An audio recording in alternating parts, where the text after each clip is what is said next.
Hey guys, it's Rainy coming at you with a nerdy bookish video called the January Book Tag. I wanted to do the January Book Tag because it's a great tag for the beginning of the year, and it is a tag that is originated by Jan Agaton, who's one of my favorite booktubers, so I was really excited to do this tag, and it just gets you off to a good year talking about like last year's plans, this year's plans, all different types of plans. So we're just gonna get started. I will put all of the questions underneath this video in case you are interested in doing this tag yourself, and with that, let's just get started. First question is, do you remember what your first book and last book of last year was? And I do. My first book was Mother Thing by Ainsley. I can't remember her last name, but it was a 2-star. Did not enjoy it, so that was a little sad. But my last book of the year was A Dawn of Onyx by Kate Golden. It's a fantasy romance. I gave it 4.5 stars. It was like insanely close to a 5. I had a really great time with this book, and I cannot wait for the sequel, so I was really glad to end the year on a high. If you hear my baby girl in the background, I'm sorry, she's very vocal right now, but I read this for Tori Between Pages Fantasy Romance Book Club. It was a great time. Then the next question is, what book did you start off the year with this year? And the first book I read on January 1st because I wanted to finish a book on the 1st, was The Scepter by J. Bree, which is a novella for the first book here, which is The Crown of Oaths and Curses by J. Bree, which I'm really excited to get to for Cassidy's Patreon's book club. However, there's one more novella that I have to read too before I can read this called The Sword, but I absolutely loved The Scepter. I gave it a 5 stars, although in hindsight, I think I've dropped it down to a 4.5, but I really enjoyed it. I just had a fun time with it, learning about all the witches and the lore and like what's going on. The only thing that was annoying for me was the romance. It was a little cringe, if we're being honest. But that was the first book I read this year. What were 3 reading goals that you have? I'm going to say 3 for this year. And the first one is I decided to read at least 100 pages a day. And I have hit it so far except for one day. And so I'm really proud of myself. That's making sure that I'm always reading, because I know last year there would be periods where I didn't read at all. And I want to be reading every day. I want to be hitting at least 100 pages every day. Okay? So that is my first goal. The next goal I have is to read more BIPOC authors. And I am already not doing a good job at this, so I need to get crack-a-lackin'. But I did make a list of every single book I have on my shelf that was written by a BIPOC author so that I could start prioritizing it, and so hopefully that will help me be a lot more diligent in this area. And then I also want to make sure I actually complete my 24 and 24, my 12 and 12, and my books that will self-destruct in December. I want to be reading the books that I said I was going to prioritize or that my friends gave me, and so I'm already doing a good job. I've knocked off one of my 24 and 24, and I'm about to start a 12 and 12. The next question asks, what are 3 anticipated releases for you for the year? And the first one is A Promise of Peridot by Kate Golden, which is actually the sequel to A Dawn of Onyx, because I really enjoyed that fantasy romance, and so I just want to stay on top with it and just, stay on track. I also have The Invocations by Crystal Sutherland, which comes out at the end of this month, I'm pretty sure. And she is the author of House of Hollow, which came as a big surprise to me last year. I absolutely enjoyed it. I had the best time with it. And so I'm definitely interested in reading what she writes from here on out. And I also want to read her backlist as well. And then also An Education in Malice by S.T. Gibson.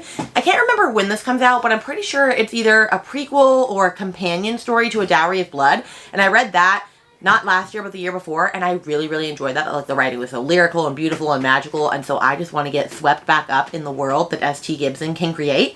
So there's a bunch of other releases that I'm excited for, but those 3 especially. Next question says, which goals did you reach or did you not last year? And since I already did a goals reflection, and I will link that video underneath here in case you want to see what my goals were for last year compared to my goals for this year, but I'm not going to repeat it. But basically the main ones that I didn't do is I didn't read one nonfiction a month. Didn't read any. BIPOC was not great, and I spent way too much money. Way too much money. And I'm already doing a million times better this year. So proud of myself, truly. Are there any new releases that you are not going to read? I'm sure there are. I blanked for a while, but I have at least 3. Daydream by Hannah Grace. That is the 3rd book in the Maple Hills series, which is Icebreaker and Wildfire. I've DNF'd that series. It's just not for me. She's not a good author in my eyes. I'm not going to read any more from her.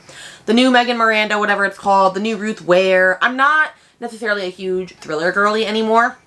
I love a good thriller, but I'm only going to read thrillers from authors that I know can write good stuff. Megan Miranda's books are always subpar. Ruth Ware's books are never that great. Why do I keep buying the new thrillers just because it's an author that I recognize? I'm not going to be doing that anymore, so I'm only reading authors that I know that I've enjoyed from.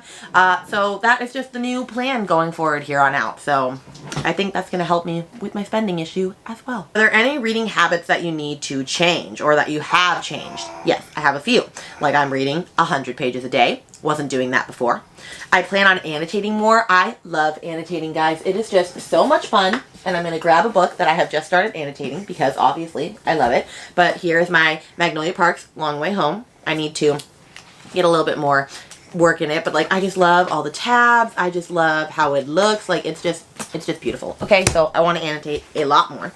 I also want to become a fan row girly. I'm in my fan row romantasy era. I'm going to be reading all the fan row and I am just so excited.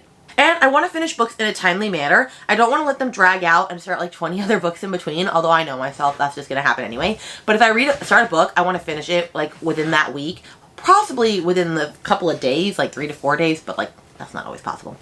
And my biggest one is stop spending money. The next one says, are there any adaptations that you are super excited that are coming out? And honestly, I'm sure there are, but I never know what is coming. So I'm just going to say ones that have already come out that I want to catch up on, like Heartstopper Season 2, Daisy Jones, No Exit, all those types. So I have ones that I want to watch that have come out already, but I have not, that's just not a huge thing for me, but I'm sure that it's fun to watch adaptations. I don't know. I'm not a big TV person, honestly. I just rewatch comfort shows. What is your favorite bookish memory? And I have a couple. One of that I have that I was mentioned in Sarah Without an H's Worst Books of 2022 video at the beginning of the year, and there was actually a clip of me talking about my worst book of the year, and that was super exciting because I had never had that happen. She was a bigger booktuber than me. It was super awesome.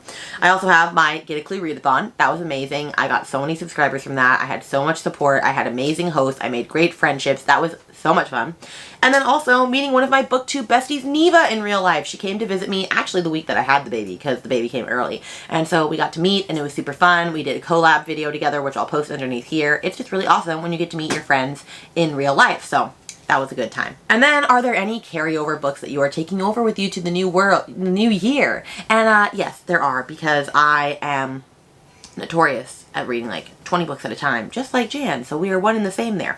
But I took a bunch off the list to start fresh, but the ones that I didn't take off, I was either far enough in or I had a video that I'd already started, so like I'm gonna see it through. So I'm still carrying through The Four Winds by Hannah Grace, Shark Heart by Emily Habbock, Jurassic Park by Michael Crichton, Save Me by Ashley Wistek, Exodus by Kate Stewart, On These Black Sands by Vanessa Rosanen, Powerless by Elsie Silver, The Strange Case of the Alchemist's Daughter by Theodora Goss, and The Soulmate Equation by Christina Lauren. So yeah, I'm still carrying a lot over. But you know what? Soulmate!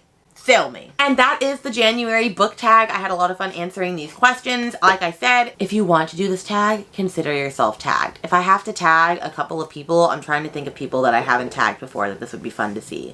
Let's do Katy from I Would Be Reading. Let's do Nell from Nell Diamond. And let's do Neva from Reading with Neva. So consider yourself tagged. If you're anybody else, feel free to do this tag. And with that, I will see you guys in another video very soon. Bye.